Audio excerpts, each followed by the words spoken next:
Hey guys, hope everybody's doing well. I just wanted to share really important wisdom. It's a problem that I've seen with like many of my clients, many of my contenders, and it's this micro versus macro management. And we've been conditioned to believe that macro management is the best and easiest way to do things, and we shouldn't be micromanaging. And so therefore, we kind of delegate and outsource, and we leave a lot of details that are really important to our business to other people.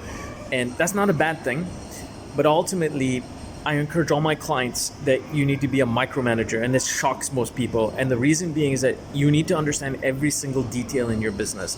Now, whether you're the one who's executing it or you're having someone else to do it is a different story.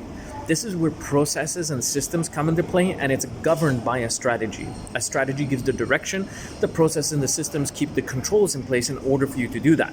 But you must understand the micro details of your business. You got to understand all of it, because you cannot grow without understanding these micro details. These micro details are where the hidden opportunities come from.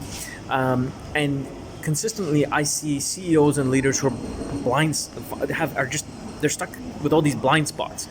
And these blind spots surprise them because they just don't understand the details behind their business. And they become so hands-off and so comfortable being hands-off, really proud actually that they're hands-off, and so many of them, that they overlook these blind spots. So you need to stop allowing these blind spots to come up on you. You need to know the details behind your business. You don't need to own all the details, but you got to know every single one of them so you don't get stuck.